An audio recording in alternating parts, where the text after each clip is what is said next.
Version, and a nice excuse to spend an afternoon in the charming hamlet of Stillwater.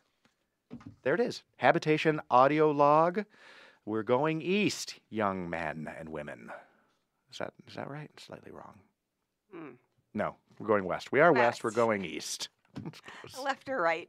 Heck with it. Go back east, young man. It's dangerous out here in the west. No, it's fun. I've always planned to put a habitation, and then actually I've always envisioned 3 habitations in a geography and 1 designer rehab, kind of in the center for trade and merchandise. And I was planning to get that up and running in St. Louis Park, then a habitation in Maple Grove, and probably one in Plymouth or possibly out further west in Orono or something. But given this opportunity to have a showroom on the east side of the cities, we decided to take it and test it out.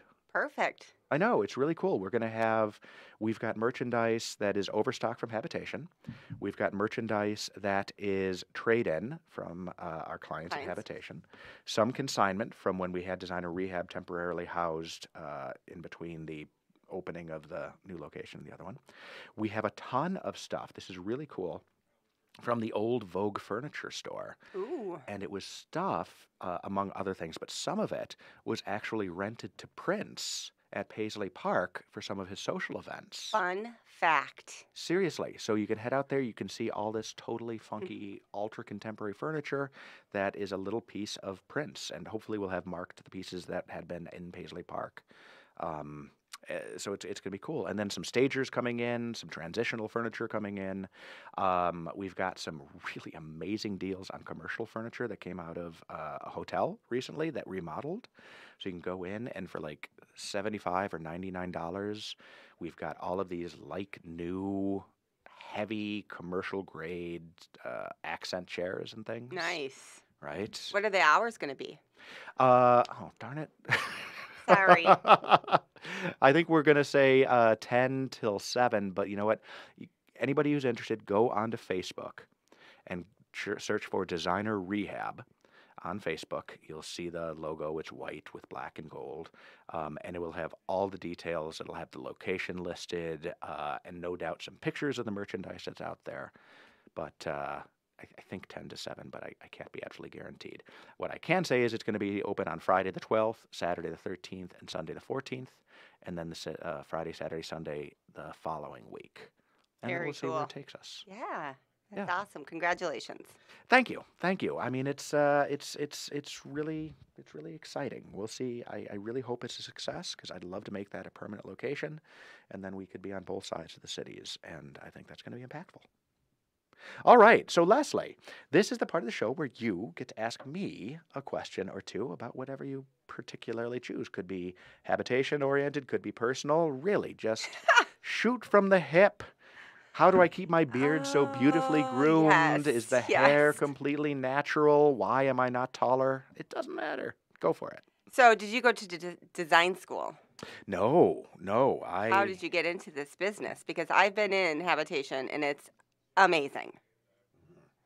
Thank you very much. And I wish I could take more credit than I do for Habitation. I had the vision of what I wanted the store to look like. I had a concept about this general style. And then I selected all of the vendors and the furniture suppliers based on their general style. But then I had other people pick the particular products and set up the vignettes because I have no background in design. Huh. I used to be a corporate guy originally. I was a headhunter for a number of years in information technology. I was a consultant in that space. I worked at Cargill for a couple of years doing that type of thing.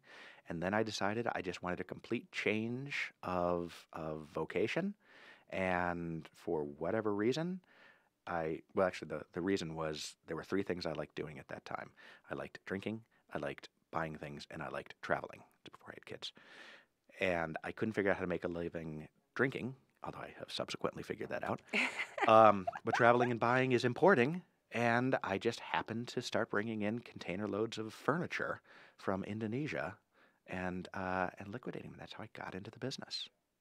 Super interesting. And it's really, really weird. I admit it's true. And, you know, I like to think I have good taste. I like to think that I'm good at selecting particular products. But even I, and now I've been in this business for more than 10 years, even I know that there is no substitute for the formal training that people get in design schools and the constant trial and error in the real world environment that designers get. So when we redecorated my house, for example, um, I used Habitation designers and I basically just said, make the space beautiful and you guys know what I like. And they did because I could never have done anything like that. Right. If you had seen my house before, it was filled with beautiful furniture, but nothing really matched. It didn't make sense. It didn't tell a story, as they like to say. Yes. The story was Greg owns a furniture store, and as things come off the truck, He likes goes showroom, showroom, showroom, living room, showroom, living room, bedroom, showroom. And if something comes back scratched, well, I guess that's now mine. So it was beautiful. But then when they came out and I had the designers create the space, it just was night and day as a difference. I always thought that if you have enough beautiful things individually, it'll be beautiful altogether. But in fact, it wasn't the case. You have to make it make sense. You have to make it make sense. And tell a story is the best way that I've heard that expressed. Yes. You know, and yeah.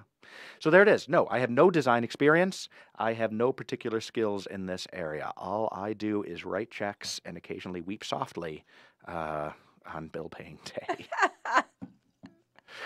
What else can I answer? Oh, what else?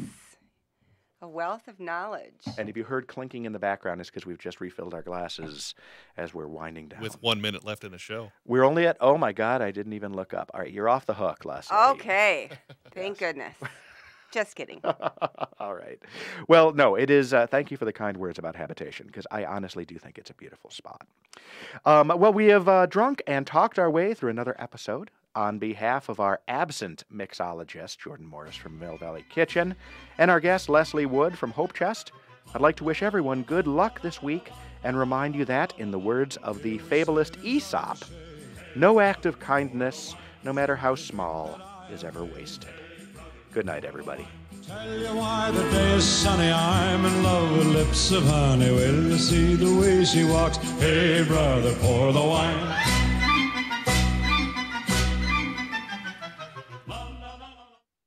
Voila. That's pretty There we fascinating. go. All right. Congratulations. Exciting. See, you Yay. did. You got out of your comfort zone.